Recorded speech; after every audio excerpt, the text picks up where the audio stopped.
Welcome back to Making It Awkward. I'm your host, Jessica Wilson. As I still sift through everything Time Magazine related and put together an episode and a bigger picture, I'll share some of the feedback, both awkward and otherwise, that I've gotten on the article. No, there's no justice like angry mob justice. One of the easiest was, wow, she said she felt better. Amazing scientific research. Show her biomarkers. And biomarkers, I'm unclear where that one came from, but that was in a lot of the comments, so it'll be one that I'm exploring. I happened to comment in the entire thread. I said, just for fun, can people share what comes to mind when you hear processed foods and ultra-processed foods? Please and thanks, emojis. And I didn't get anyone to reply, which I think is fascinating. People are having a full-on conversation about it's unclear. Well, I would say it's unclear, but it's very clear. And we'll get to that in later episodes. And then to highlight one that I would not say is awkward to me, but perhaps awkward in the comments and a bit of a risk, MedDiet said, since both of these experiments have a cohort of exactly one, maybe we can take a pause from trying to establish for all time which one is right and which one is wrong. Maybe the fact that each person had a different experience can invite us to apply the same curiosity to our own lives. That way, rather than beating ourselves and each other up about what we do or don't eat, we can investigate how we feel the best given our access to time and resources. I'm grateful to Jessica Wilson for that kind invitation, end quote. Thanks again to MedDiet for putting that one in the comments and not knowing what could come of it. And again, I'm coming up with a full episode for October. Okay, back to our regularly scheduled programming.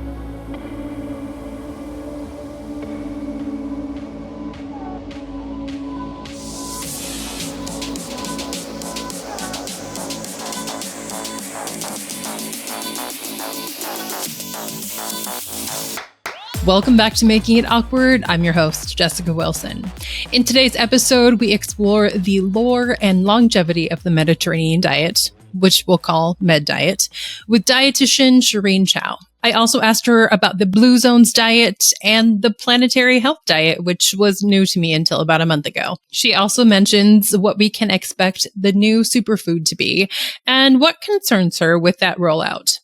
Sherene and I bonded over our experiences with invitations to Harvard T.H. Chan School of Public Health's Healthy Kitchens, Healthy Lives. We both received mixed reviews, and only one of us was invited back. I'm sure you can guess who. I spoke there in 2021 about health disparities, something that the conference needed to add after 2020. It was me, another woman of color, and a white dude on the panel. But I digress. The Healthy Kitchens, Healthy Lives conference website states that, quote, healthcare professionals, and most recently the U.S. government, are becoming more vocal about the need for improved access to affordable, healthy food, education on preparing healthful meals, and a lifestyle medicine approach that sets patients up for success and results in improved outcomes. And the conference suggests that they will be the ones to solve this. They only invite medical professionals to the conference and tell us to empower us to affect better patient outcomes by arming us with the latest nutrition science, practical, fundamental culinary skills, and hundreds of recipes. Because these, indeed, will improve people's access to food and make our patients healthier. Participants of the multi-day event are repeat customers. It costs thousands of dollars to attend, and the primary curriculum, from what I've seen on its websites, is pretty much the same every year. Mediterranean diet, good. Everything else, bad. It's definitely a see and be seen event. In my book, It's Always Been Ours, I use my get out movie-like experiences at Healthy Kitchens, Healthy Lives as the narrative through which I explore and write about health disparities and healthism. In that chapter, I included some of the fun feedback I received there, including that I had an angry approach and that I balked at some research-informed practices. Sherene shared some of the awkward feedback she's gotten at Healthy Kitchens, Healthy Lives with us. My favorite one is this next one. Okay. Something about Sherene's approach was a turnoff, unable to pinpoint. unable to pinpoint it. And today we get into Mediterranean diet supremacy. One medical journal describes that the Med Diet is one which, quote, offers a cuisine rich in colors, aromas, and memories, which support the taste and spirit of those who live in harmony with nature. And apparently that only happens in the land of Mediterranean. I don't know. The study that resulted in the highly revered Med Diet is the 7-country study and was conceived by Ansel Keys, a Minnesota physiologist, also known for his development of BMI, who in the mid-20th century decided to get a bunch of researchers together to study heart and vascular diseases among countries having varied traditional eating patterns and lifestyles. The main hypothesis was that the rate of heart disease in populations and individuals would vary in relation to their physical characteristics and lifestyle, particularly in fat composition of the diet and blood cholesterol levels. This was the idea that they were going to prove or disprove. The objective was to explore in detail the associations of diet, other risk factors, and disease rates between populations and among individuals within populations. It was a correlational study, looking at diet and heart disease and making conclusions with future implications that I assume Keys could never have imagined. It would not be a study about making everyone follow a med diet and seeing what happened. No, that's not how correlation works. There were 16 cohorts that were studied, and according to the study website, quote, they were not statistically representative of the correspondent countries, and the choice was partly made on the basis of convenience. Men enrolled were aged 40 to 59 years at the time of first examination, end quote. The 16 cohorts included men from the U.S. who were railroad employees and 15 others. The cohort of East Finland was made of men in a rural village. The cohort of West Finland was men in and around a rural village there. The Netherlands had a cohort. There were 2 different cohorts of Italian men in different rural villages and another group of railroad workers in Rome. The cohort of Crete was made up of male residents of rural villages on the island. The cohort of Corfu was made up of men who were residents of 7 rural villages. There were also 5 cohorts from former Yugoslavia, and then 2 cohorts of Japanese men in rural villages. To measure the impacts on heart disease, age, cholesterol, blood pressure, and smoking were analyzed and highly significant in all regions, except Japan, where heart disease deaths were too few for evaluation, which means that men weren't dying from heart disease in Japan, which couldn't possibly mean that the men in Japan had superior diets to the rest of the cohorts, which led to minimal cases of heart disease in this correlational analysis. Certainly not. And we can only guess why. The outcome was that the ambiguously labeled Mediterranean diet was the healthiest diet, referencing the Crete cohort. You likely noticed that the entire continents of Africa, South America, and Central America were not studied, along with the Pacific Island community and the majority of Asia and North America. So there's no way to know if there was a diet that was shown to be more cardioprotective than what was seen in Greece. One can conclude that people from these regions weren't convenient enough for the researchers, and perhaps that the people there simply couldn't have had diets that would be healthier than diets of white people. In this episode, Sherene brings up the article titled The Whiteness of the Mediterranean Diet, a historical, sociopolitical, and dietary analysis using critical race theory by Dr. Kate Gardner-Burt. In the article, Dr. Gardner-Burt states that she, quote, will establish that the med diet has the illusion of inclusion and is actually a white diet. She says she also establishes a lack of causal study designs and other methodological issues in dietary research broadly, as well as research about the med diet specifically, which has resulted in an unscientific hyperfocus on the med diet versus other cultural diets, and that the med diet is promoted as a gold standard and falsely asserts that evidence indicates that a white diet is healthier than other cultural diets. And I do appreciate the premise of the article, which will be linked in the show notes. And I also have a critique as well that I'll share at the end. And with that primer, I'll introduce Sherene Chou. Sherene Chou, MS RDN, is a dietitian and chef focused on building a more equitable and sustainable food system through the intersection of plant-based nutrition, culinary medicine, and health equity.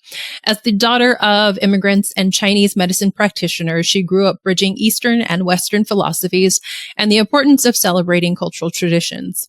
She works with national brands and institutions to build innovative programs for more accessible and culturally inclusive nutrition education. In 2020, she co-founded Food Plus Planet, an initiative to empower healthcare professionals to transform the food system through the 4 dimensions of sustainability. She currently serves on Padilla's DE plus I Collective and the Teaching Kitchen Collaborative's Advisory Council. Her work has been featured in the New York Times, Today's Dietitian, and British Vogue. Here's Sherene. Sherene, welcome to the show. Thank you for having me. I'm so excited. So I got mostly connected to you through our shared experience at Healthy Kitchens, Healthy Lives. And I was very impressed with you and by you because it seems like you're able to both be palatable sometimes, or at least be there, accepted to be there, to say your truth, and also to hold many different pieces of research at the same time, and cultural congruency. So yes, it was many things. And I was like, who is this person? Who is Sherene? And how does she do these things? So basically, will you tell us how you got to Healthy Kitchens, Healthy Lives? Very easy answer is I was invited, because there's no application process. And so you have to be invited to speak. And that is what I tell everyone. So it's a very select group of people that's invited. And I will say that I've been there 3 times now. The very first time I was there was in 2015, was the first time I was invited to speak, when I was the nutrition director of LA Kitchen, this nonprofit social enterprise. And so I was invited to speak to talk about my work there. And then kind of not involved, really, kind of in the background, helping with things. And then I was invited to come and speak again 2023. Because that was the first time they had a new executive director, Rupa, to diversify and bring in different thought leaders and just different voices in general. She has a background in, she's from, her background, which shocked me, is from Vice, which I'm like, whoa, Vice and CIA and Harvard? Whoa. So that was awesome. And she's trying really hard, and I know that. And you were invited, and I was invited again last year, and we'll see how things go. And you spoke last year and this year? Yes. Okay. On the same topic, because it was helpful to hear it from somebody who looks like me. And I know that, and I spoke with the other, presenters and speakers. And I know that if it came from not this non-threatening Asian face, it would just be threatening. It would be so awful. It would, I still got bad comments, but I enjoy reading them. Eating them for breakfast. So tell us what you were talking about. So I was talking about, and I pulled up my session here, and I'm happy to share it with anybody if they want to see the session. So it's a global approach, culturally conscious and inclusive dietary guidance. And my task was to talk about all of Asia in 20 minutes. So that was the task. But this time, last year, I convinced them that I didn't want to do a cooking demo because I couldn't talk about all of Asia and do a cooking demo. But this time I cut it down to 15 and did a cooking demo for 5 minutes and talked about all of Asia in 15. Wow. So what's your message? What does all of Asia need or eat, or what's the deal? My first message is I can't talk about all of Asia. So that was my first message. And it's impossible, and that I'm one person, and I'm just here to share some messages and talk about privilege in dietetics, privilege in healthcare, and talking a lot about the whiteness of the Mediterranean diet, because that entire conference is focused on how amazing the Med Diet is. And so just having somebody else talk about, maybe there are other things to think about, perhaps. So is the assumption that you will come in and talk about how all of Asia should be fitting all of their cultural foods into what is the Mediterranean diet? No, not actually. That's why I agreed to speak there, because I was able to present things that I felt aligned with me. And so I felt like they really didn't edit my slides. Nice. So, and last year they didn't edit my slides and didn't edit my talking points. And I think it's because of like the way I look, the way I am, just that. And even with, past academy stuff and a lot of the drama there, I mean, I was the messenger with a lot of different friends and colleagues behind the scenes, and I literally didn't get any shit for anything I did or said. Literally didn't. And other people continue to. So when I was there in, I think, 2021, there was someone in the audience of Eastern Asian, it looked like, ethnicity, and who raised their hand. It was like, all of this is lovely. Mediterranean diet. Yes. And my older, patients are not going to stop eating white rice. So how do I have this conversation? Or, and the presenters were like, they should. It wasn't like, this is how you could X, Y, or Z thing, or maybe vegetables or fish, or maybe they're already eating. I wonder who said that. It doesn't shock me, but I'm like, who said that? Because that was never the message in there's 3 of us in that session, and it's all of us have said, you can't tell people to stop eating white rice. Yeah. And it's like inappropriate. Yeah. The person was standing up. It was in the middle. It was multiple times. Like, we just cannot endorse the message that you're sharing. Thank you for saying it's fine to eat white rice and noodles, it seems, which is a change. Yeah, for sure. I mean, and I think it's the education. I mean, I feel like I've been through that journey of brainwashing and a lot of unlearning that, because we don't learn, we have, and I talk about this in my session too. We have one, if you're lucky, cultural foods course, world foods course, the whole world in one class. Yes. And then, not somebody that is probably from another culture teaching it. So like, there are no resources, and so that's kind of what we're exposed to. And then of course, all the different schools of thoughts, like unlearning a lot of those things. And then I think when we talk about anything about plant-based stuff, I have a lot more to talk about with all the different camps there. So how would you describe the Mediterranean diet? I would describe it as a very white diet. Tell me more. I feel like it's just what the media and what we continue to hear as healthy. And I think a lot of our colleagues are, working on doing a better job about introducing a variety of greens, but, going through that standard and, seeing that in the media, and then of course being like a baby dietitian or a baby nutrition student, and coming from a Chinese background, I'm like, okay, I don't see any of the foods that I grew up eating. And that's one of the reasons why I decided to go into dietetics, but that's aside. Just the kale quinoa diet, the kale quinoa diet mixed in with some hummus and shake it up. That's yeah. What do you think of the original population studied for this Mediterranean diet and how the term is used today? I mean, I like to refer to this study. I don't think anyone's talked about it on the pod before, but the whiteness of the Mediterranean diet. Okay. That paper that was written by Dr. Kate Burt. I'll link it. Yeah. And she talks about how, of course, how white it is and kind of the origins, but also, is it the best diet because it's the most studied diet? And that's kind of what she talks about, where there are over 66,000 plus papers on the Med Diet. But then when you look into and search traditional Chinese diet, traditional African diet, traditional Mexican diet, that total is over just only 2,000. Yeah. And that was in 2019.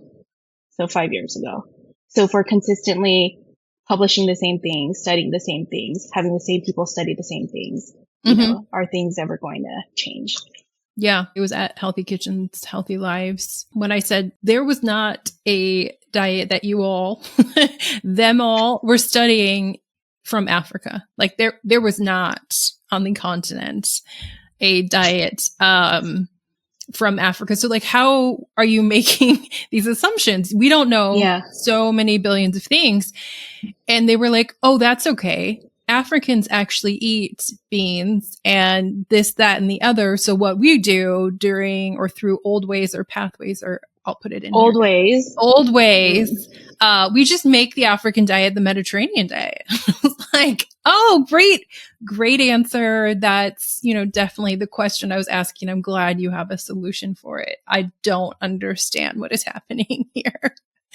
So you were there, you got to say these things for 15 or 20 minutes. And then what did people have to say about your presentation? There was some use of whitewashing, and I'm reading my comments, by the way, after the fact. Yeah. So they have to submit these comments and ratings to get their credits for the whole session. So there was some use of whitewashing the Mediterranean diet that I thought was unnecessary and unhelpful. I agree that we need to remember that other traditions have long-standing healthy dietary habits as well, but criticizing one validated diet is not the way to do that. Yeah. I thought Sherene Chou's presentation was a little extreme when she spoke about stereotypes and colonialism with regard to certain cultures and food. What does that mean? One of the speakers came across a little too defensive. Like everyone was trying to insult her. Not sure why that was necessary, as we were all there to help all our patients, regardless of race and culture. My favorite one is this next one. Okay. Something about Sherene's approach was a turnoff. Unable to pinpoint. Unable to pinpoint. Oh, God. That's so gross. There's something about her presentation. Unable to pinpoint. Unable to pinpoint. It was just probably her vibe, you know? It was just like what she was giving at the time. Wow.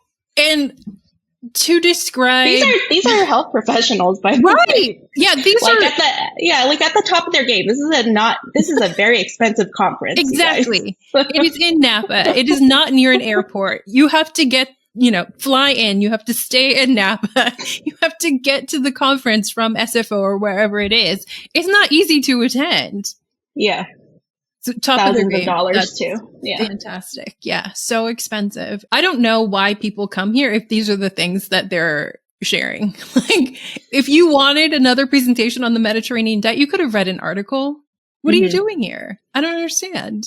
I think they just haven't gotten used to the fact that it's changed, because it hasn't changed in 20 years. I think. Yeah. And I mean, I would say the speakers invited have changed, but yeah, I mean, that's what I mean. That's what I mean. Some of them. Yeah. Some of them. Some of them. Yeah. Yeah. Some of them have changed. The regulars still attend and probably will until they're dead, which is. And I will say that those were the negative ones, but I did get a lot of positive ones that give me hope, and also why I agreed to come again. Yeah. And even the negative ones make me want to come again, actually, because it's pretty fun. Yeah. And also, let's see, another older doctor, she was just older Latina doctor, and she came up to me after and she just said, "Thank you. Your generation is saying the things that I wish I had the courage to say." And even saying that now kind of just gives me bumps, you know? Yeah. So just being able to have somebody else feel seen. Yeah. And the year before that was the first time I gave the talk. And that was the year that we had the big Monterey Park shooting, which was just awful. And that's right in my community. And I dedicated my talk to my community, and having other Asian practitioners say, this is the first time that I see someone that looks like me on a platform like this. Yeah. So that encourages me. Nice. And the positive feedback, the feeling seen. Yeah, I agree. Which is why I'm able to. Yeah. And I'm glad you were invited back. Yeah. And you probably will be there next year. TBD. We'll see. No, I bet. Yeah.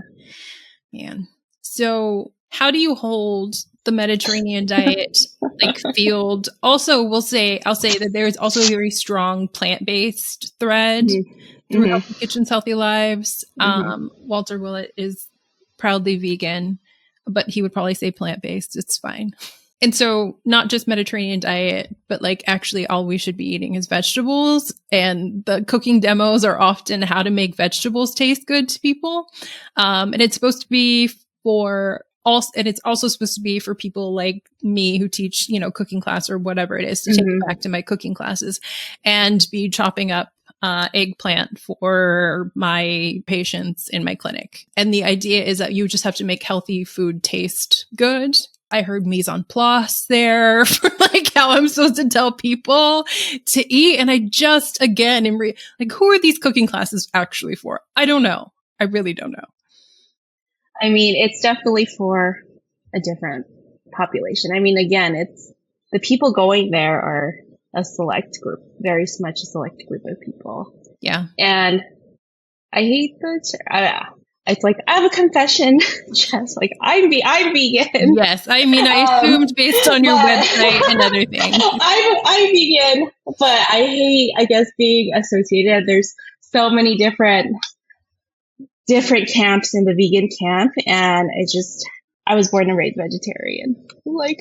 Don't hate on me. Don't hate on me. I was born into this. And my parents are Buddhists. But anyways, but I think the touting the veganism and saying that's the only way to go. I don't think people are going to be vegetarian. I don't think people are going to be vegan. The populations that I've served in the past, don't eat foods like that. And there are a lot of things that we need to do to cater to different populations. And I don't think that conference and the people that typically attend serve patient population in the community.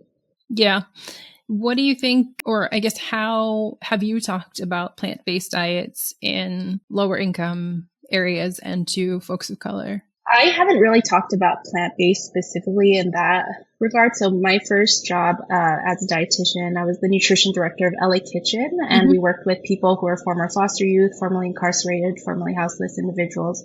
And we had a culinary job training program for people to kind of transition out of their current situation and just have jobs so that they can transition out of that situation. And just because there are no transitional programs, shocker to people. So why are things happening the way they are? But anyways, we would get food waste, recovered food from all over the county. So maybe, whole truckload, if there was a pallet that was dented or something, they would have to throw that whole thing out. And so that's hundreds of pounds of food that we would take in and make into meals and serve to different communities across the board. So we didn't specifically talk about plants, but we did have a lot of produce that we were working with and being able to serve people. And a lot of times access to fresh produce is a barrier and limitation. So being able to provide just food to people was a priority.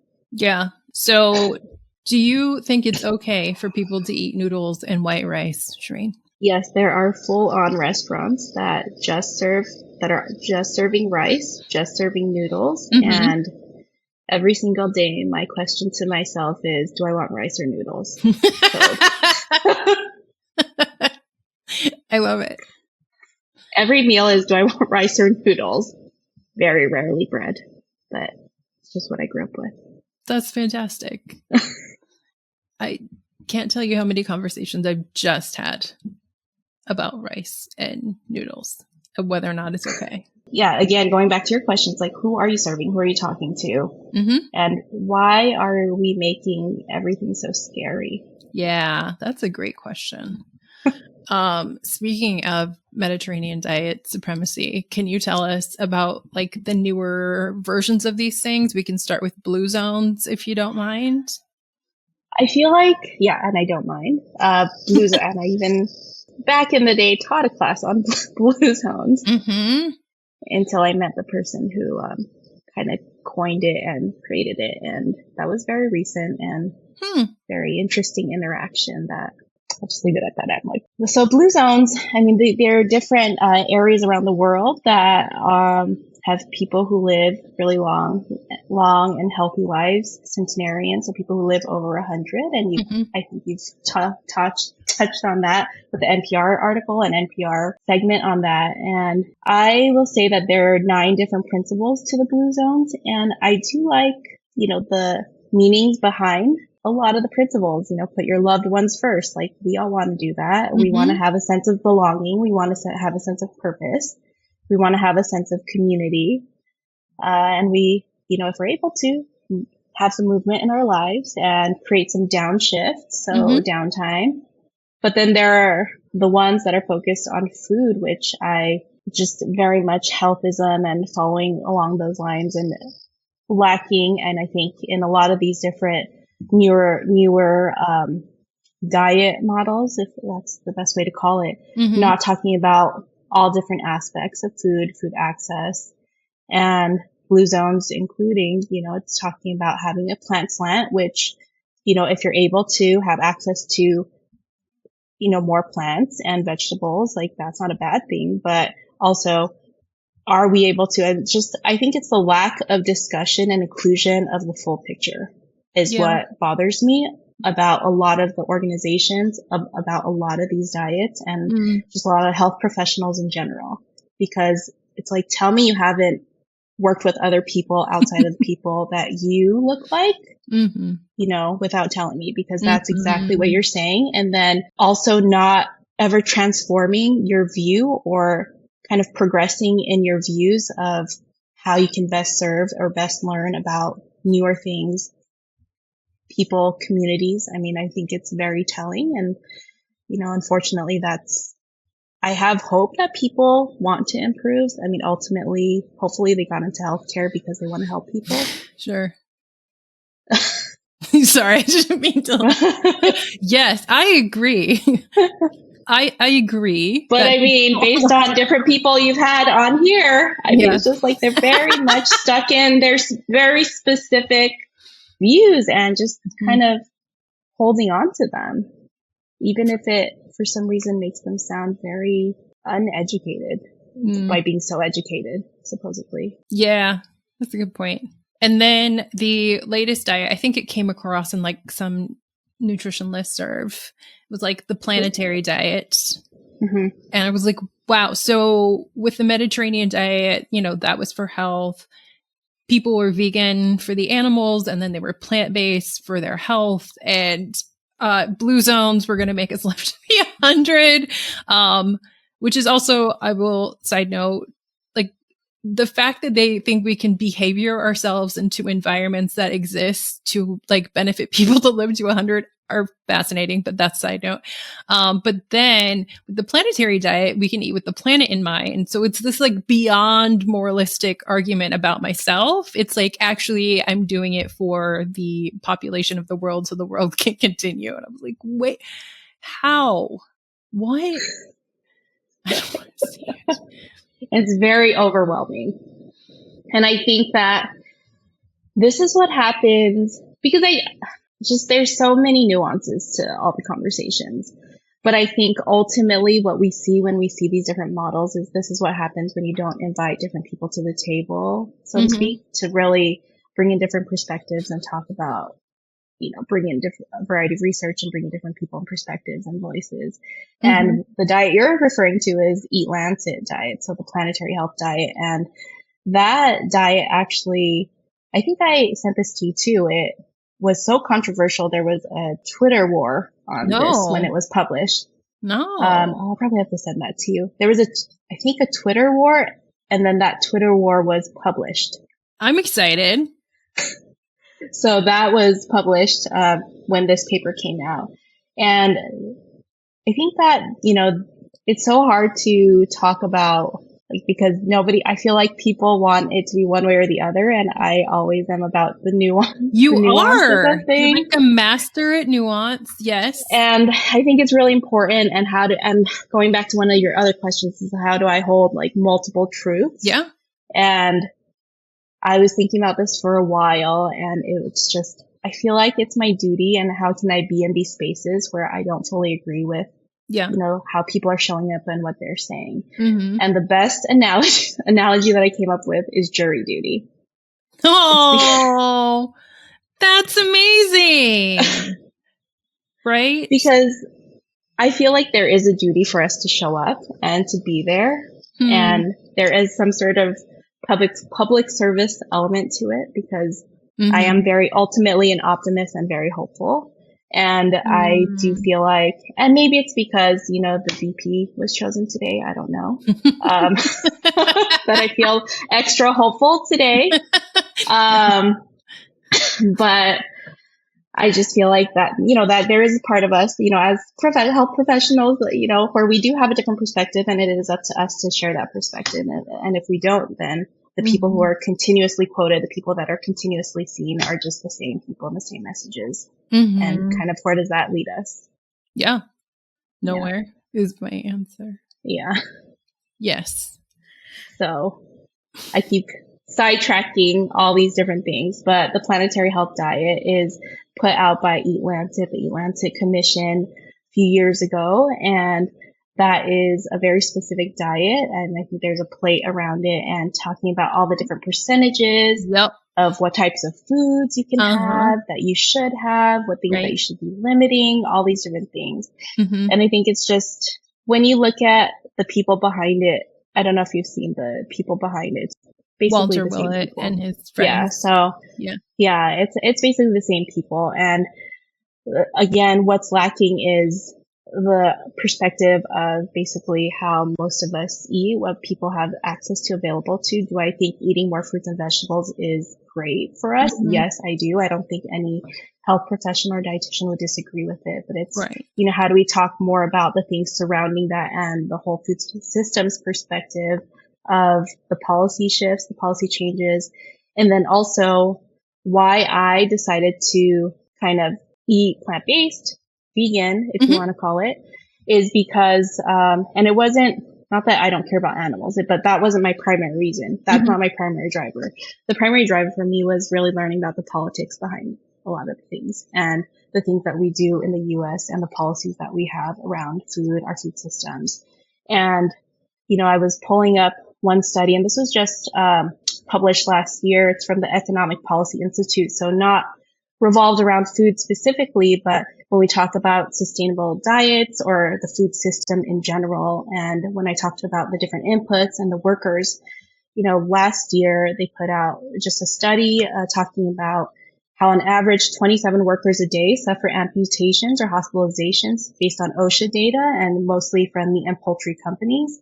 And not saying that just because I'm vegan, but that's one of the contributing factors of why I do care about this piece, because most of the people who are working in these spaces are people of color, are people who can't even afford food, and might not even be quote unquote citizens of the country. And we're using and abusing all these people that are part of the system. And at the same time, I could hold the same truth that, okay, eating vegan is not part of a lot of cultures' diets, and people can't afford the best quality everything.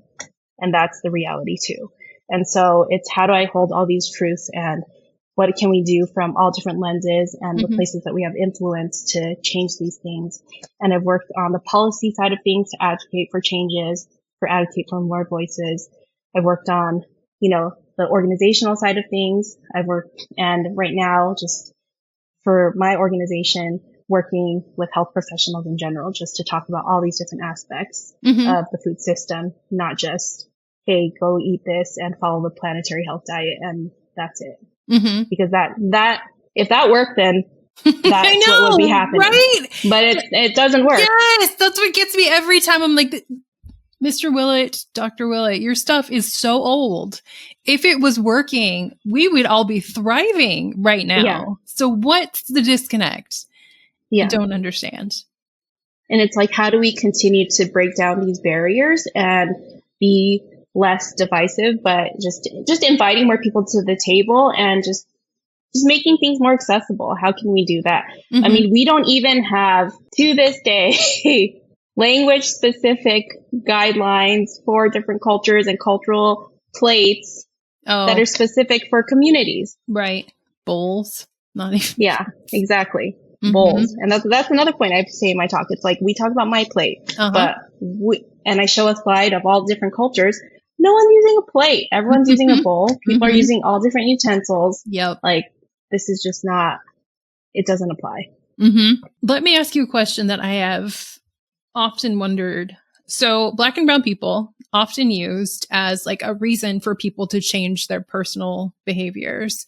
And I heard that for you. And I'm always wondering, like, what do people in these neighborhoods actually I won't even say actually, what do these people in, say, slaughterhouses or poultry places like want? Do they want me to stop eating chicken, or do they want a safer environment? Do they want healthcare? Do they want more money to be putting themselves at risk? So it still feels this way of me deciding to opt out of a system because I disagree with it, rather than asking people what they actually need. And I think that's a really valid and great point, because it's like, what do they need and what can we do are very different things, because I think the needs that just based on the studies, specifically, it's like the needs are like, hey, we can't even afford housing. We can't even afford food. Yeah. Like, I can't even afford to live and I have to be in this shitty job. Mm-hmm. Like, that's the reality of, what's happening. So it's like, when I hold that truth, it's like, if we're counseling people in those communities, that's not the same thing that we should be applying to people who are attending Healthy Kitchens, Healthy Lives. Mm-hmm. Like, I feel like those are two very different populations. And I've been in situations where I'm advocating for people on the one hand and them telling me what they need and want. It's like, hey, I just want to have some extra money so I can buy stuff I want to buy. Yep. That's one side. Mm-hmm. Or, hey, I just want to be able to learn this skill, get a job, and do my thing. Mm-hmm. And then on the other hand, there's also, okay, I've been in rooms like, these are the things we want to fund. So. I know. I bought a grant right now. Would it be a grant? I'm bored. I'm doing one of those things that people do that involves money from an organization that is very invested in reducing childhood obesity. And I think this is the jury duty part of it, because people will be like, what are you doing? And I'm like, if I'm literally taking the seat of somebody else, and they want to pretend it's about childhood health, at the same time. Like, the money is coming from the anti-obesity campaign, but we're going to make it about childhood health. And I'm like, so this, all of us are like, this is what children need in order to be healthy. And like, none of it is to be smaller. It's hard. It's weird. It's weird. It's what it is. But it's like, when you think about that, and if you weren't doing your jury duty, then who would be in that seat? Yeah. Yeah, and I'm having a good time seeing what happens in those spaces too. Yeah. Because so often I'm like, how did you get like someone like me? Like, how did you get this product from like this goal of improving childhood health? Yeah. Like, how do you have this brochure about soda? Like, and I'm like, oh, this is how that happens. Yeah. And if you were there or weren't there, like, it's like, it won't be perfect to the degree of what you want, but maybe you're able to rephrase language on how it shows up, maybe. And that's one piece, even though that's, nowhere close to what you stand for, and not nowhere close to, but like, it's far from the things you would do if that was your money. Mm-hmm. But also, you're moving the needle. So Yes, and I have gotten to have good one-on-one conversations with people in there, which has been nice. I think that one thing, like the positive feedback that you get, or that we get at these conferences, that's been the feedback that I've gotten. People who've reached out and been like, "Oh, I hadn't thought about it this way," and all these things that you said were really, helpful. And then the people just stop coming. One person just stopped coming. And it wasn't said directly because of my concerns, but it was definitely implied that because I was very critical. So yeah, it is just that stark love, hate, weird stuff. And I just see people's attachment to their version of the truth. And I see that you have, a broad understanding and a nuanced understanding of so many things and able to be in many spaces at the same time. Jury duty. Jury duty. Is the title going to be Noodles or Rice, or is it going to be Jury Duty? Unsure. We'll figure it out. Yeah. I really appreciate, I just love how, and also I was curious too, maybe you'll just edit this out, but I was curious how all these people agree to come on the pod and then they say the things that they say. Like, I'm so curious how they feel like that's okay. Mm-hmm. Let's see. I do have theories that include people do not think that they are available to critique, that because they have X amount of publications, like clearly these peer-reviewed publications prove that I'm right and cannot be wrong. It's so interesting to me. But also money.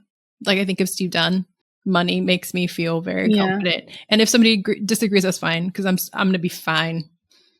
Yeah. Which is something else that I think Dr. Wiss and Lustig have. They're going to be fine. And similar, I think, to Healthy Kitchens, Healthy Lives. Like, when you get that many people with the same exact experience in a room, like, there's no worry about the things that I will say out loud, the stuff that comes out of my mouth, because everybody will agree. And if Sherene is there and like dares to say something about white rice or bowls, she is clearly the problem. It can't be me. So the vibes were just off with her. Something about it. Can't pinpoint. It couldn't be that she's challenging my, frames that I've, dedicated myself to upholding. It's just her vibes, And I've had to unlearn so many things. So yeah. What are a couple examples of things that you've had to unlearn yourself? I think when I learned more about veganism, and there are these certain gods that that are within the vegan healthcare realm, and wow, they are just, I just can't believe that I looked up to them at one point. Can you, and felt like people at all? Yeah. I feel like Gregor is for sure one of the people. A lot of people look up to these people, and this was like over 10 years ago.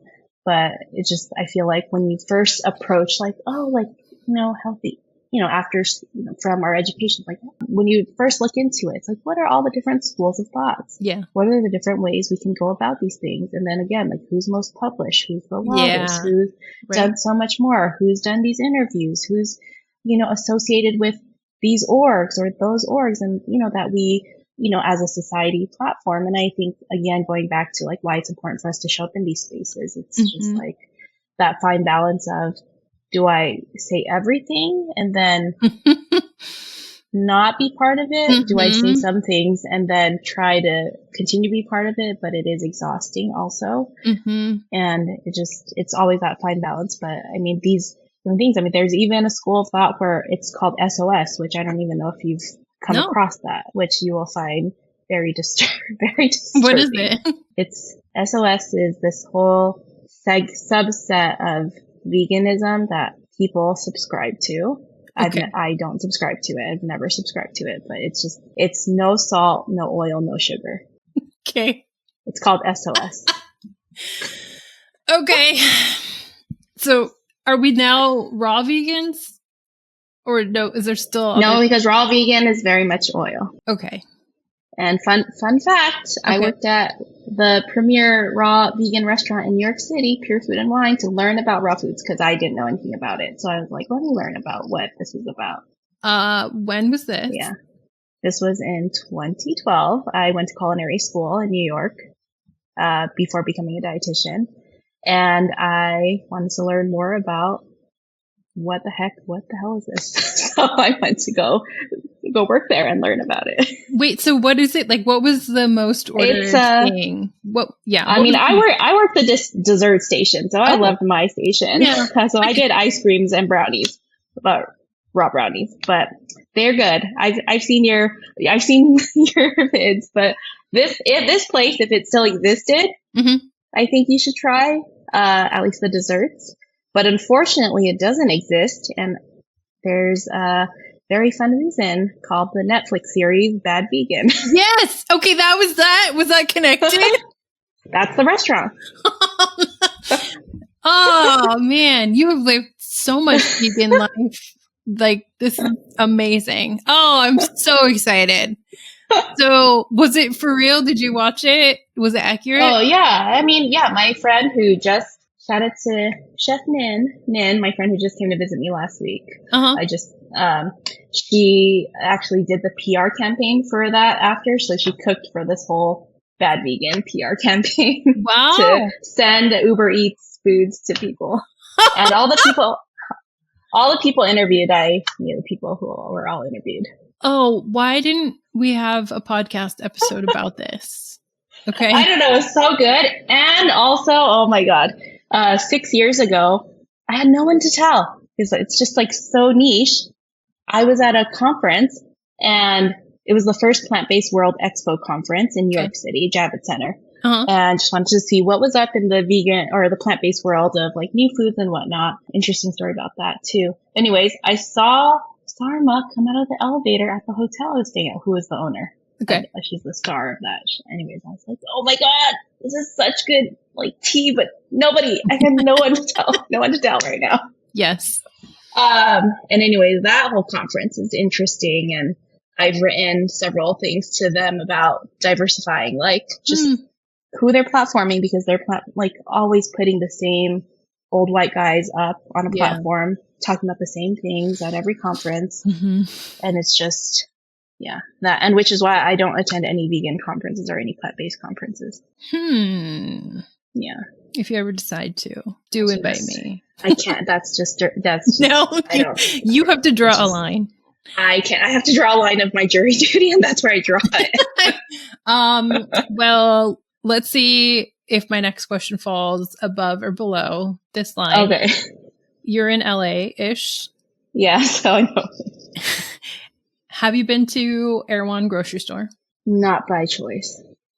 Did you try the Hailey Bieber? Again, not by choice. What is, so you got paid? What is happening? I got paid to do it. Okay. So tell us the story. Not by choice. Number one is that NutriBullet's one of my clients. So from outside of the nonprofit side, I work with NutriBullet as their dietitian behind the scenes. And sometimes in front of the scenes, but I don't really like to be on camera too much. But anyways, so we were trying to do this campaign where we were going to basically teach people how to make, like, don't spend $20 on this smoothie when you can just make it at home. So we had to go do research and go try them, and not impressed. Waste of money. No, I mean, it's just a smoothie. It's a smoothie with like a bunch of crap in it. Yeah. I mean, it tastes like a weird strawberry milkshake. I know, but you can make that. Right? I can make it from ice cream. Yeah, exactly. You can make it. You can make it better. So it's like, why are you can make it better. You don't need to spend $20. Okay, wait. So did you get this recipe? We have to see where we were. This was like a year and a half ago, like where we were in our R&D process, because I think it got scrapped because it was just like, we weren't going to. Okay, can I pick up this project and try and recreate this? Yeah, recreate. Yep. Recreate. On the list was that one, McDonald's shake. I think there was also just all these different shakes that everyone likes. But I would go through and recreate all the Erewhon ones. Yeah. Okay. It's not necessary to spend that much money. No, and then we need to collaborate, and I'll squeeze in my like skin care regimen, which is literally a part, which you would need to as a part of your R&D situation, is just, put a pump of your like skin serum in there. Yeah, no. And the second time, not by choice, was just last week when my friend was visiting me. And she was like, she's like, what's the hype about all this? She's from New York. And I said, it's just total BS. They just want to take your money. And she's like, I just want to know. I see so much hype about it. We go there. It's just like awful. Everything's just so expensive. Like the $80 candle. She's like, well, what about this tote bag? And we're at the register. She asked, it's like $55 for the tote bag. Just like, no. And then she really wants to try the smoothie. And she just said, after she got her smoothie, I said, was it worth it? She said she couldn't do it. She couldn't say the celeb name and order the smoothie. So that was the whole second Air One trip. Got it. The prices there are fascinating to me. Yeah. Just bananas wild. I didn't know that wellness culture in LA was not the same in New York. I think it caters to people who aren't from LA. Oh. Like, I was born and raised here. I don't even see the people, this is how I can tell. And this is how I can tell when people are not from LA. Is that when they ask me what city I live in and I say, okay, are you from here? Then it's just like, I don't even bother, because you've never been to the east side of LA. Like, for the most part, you've just never been to the east side of LA. And I was just born and raised in the east side of LA, like San Gabriel Valley. Shout out to Monterey Park. Like, Got it. I don't even go to the west side. Okay. Anything else that you would like to add? I mean, I was going to talk about diet diversity in terms of like the planetary health diet. Do it. But I don't know. It was more of just, I guess, like when we talk about, and then outside of, access piece, like to people who are able to or interested, it just, most of our food comes from 3 different species, like corn, wheat, and rice. Okay. And there's over 250,000 species that are consumable. And so the way I view diet diversity and eating a variety of foods is like just embracing cultural foods. And that's how I translate it. Because the more people are leaning towards maybe one med diet or a very specific diet, it's like you're losing out on diversifying your whole microbiome, diversifying the foods that we're eating, diversifying like even the foods that we're growing. So then how can we really regenerate soil health, land health without changing the foods that we're growing? Yeah. Interesting. Wait, so where the corn, wheat, and rice, do you mean like because animals that we eat are eating those foods, or what do you mean? People, it's in all different types. So 3 crops make up 50% of global calories. And that might look at all different things. This is from the FAO. And so, I mean, that can translate to all different things. I mean, of course you can make things with wheat, all different things with wheat, obviously, all different things with corn, all different things with rice. Yeah. But it's like also talking about diversifying the different types of species and foods that we are consuming. Right now I'm working on a project where we're talking about seaweed, sea vegetables, all different types of things that Asian communities typically eat. It's part of a very regular diet. And yet by the way, that's going to be the new quote unquote superfood in, America, white culture. You heard it here first. Yeah. Talking about seaweed. And there's a big push actually coming from the USDA too, because they are funding, those are some of the industries that they can help with U.S. growth. But I think the problem I have with it, so Alaska is investing millions of dollars in this space as well. So helping farmers, grow bivalves, so clams, mussels, oysters, as well as seaweed, different types of seaweed. So that's one place on the coast. The government has invested a lot of money into this space, and I worked on some projects focused on this space. The problem I have with it is how do you frame things properly so that you're not saying ew, seaweed from China is gross and seaweed from America is awesome. Oh, that's wow. what I see coming. That's what I see coming. Wow. Yes. Oh, do you want to say anything about MSG really quickly and how it's also fine? Yeah, it's also fine. I talk about it in my session too at Healthy Kitchens, Healthy Lives. Oh, what do you say about it? I talk about how I go to the definition of how it's called Chinese restaurant syndrome, and they say in the definition, quote unquote, potentially offensive. Okay. It's just potentially offensive by calling it that, by the way. Mm-hmm. And I talk about how I just show a picture of Campbell's noodle soup and I show a picture of Doritos, and I don't see people saying that that's terrible. I guess maybe this crowd would say it's terrible, but in general, those things are fine, not associated with Chinese people whatsoever. But for some reason, MSG is, and go ahead, everyone, go ahead and enjoy, make your food tastier. Mm-hmm. Yeah, but and yeah, it's not something that you'll find in your grandmother's cabinet, and it's like, what? Whose grandmother? Exactly. Yeah, because maybe not my grandmother, but yeah, that's something you can buy and add to food. Yeah, exactly. I know that's like the constant course correcting when talking to different people is whose supermarket, because the supermarket I go to has everything I'm talking about in my community. Yeah. Bananas out there. Okay. Thank you so much. Jury duty is the perfect term for both what you do and how a lot of us can think about what we're doing. Yes, I would love to have you back when the next vegan documentary comes out. And if anybody listening wants me to go and watch Bad Vegan, I was about to say Slutty Vegan, which is a restaurant. So no, we're going to say Bad Vegan and chat with Sherene about it. I would be happy to do that. Oh my God. I would love that. Oh my God. Or any other vegan documentary that I may have missed. So would love to do that for an episode. Would love to have you back for that. Oh my God. Thank you. Thank you for having me. It was really fun. You're welcome. Thanks so much to Sherene for coming on the show. I hope to try her smoothie recipe and will certainly report back.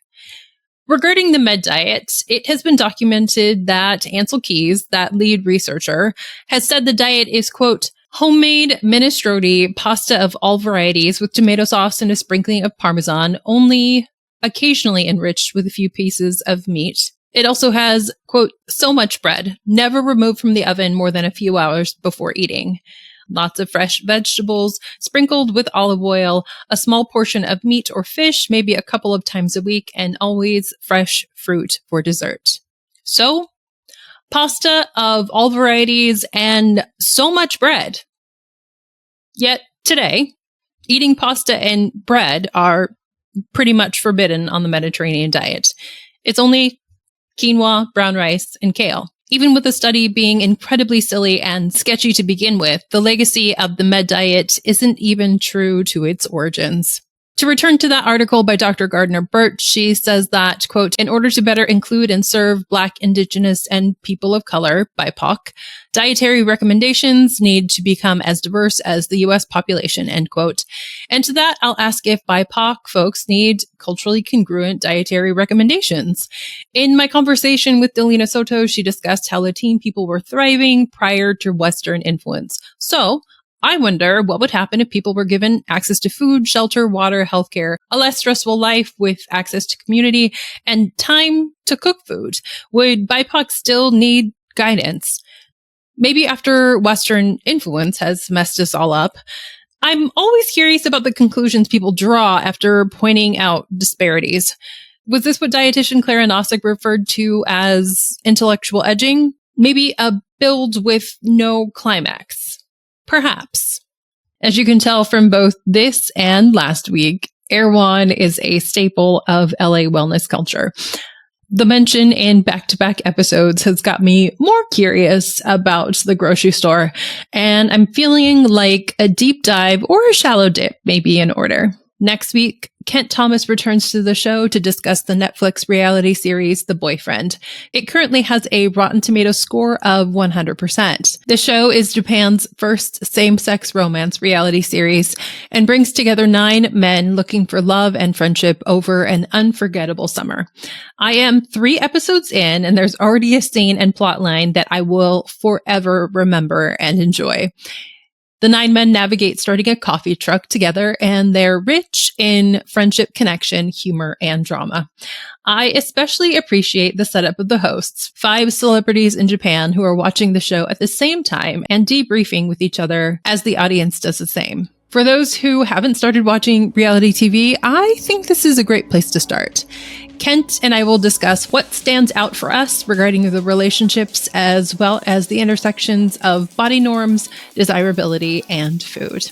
Until next time, y'all keep making it awkward as well. This is Making It Awkward. I'm Jessica Wilson. The mastermind behind the editing and mixing of the show is Jen Jacobs. The easiest way to support the show is with a rating or review.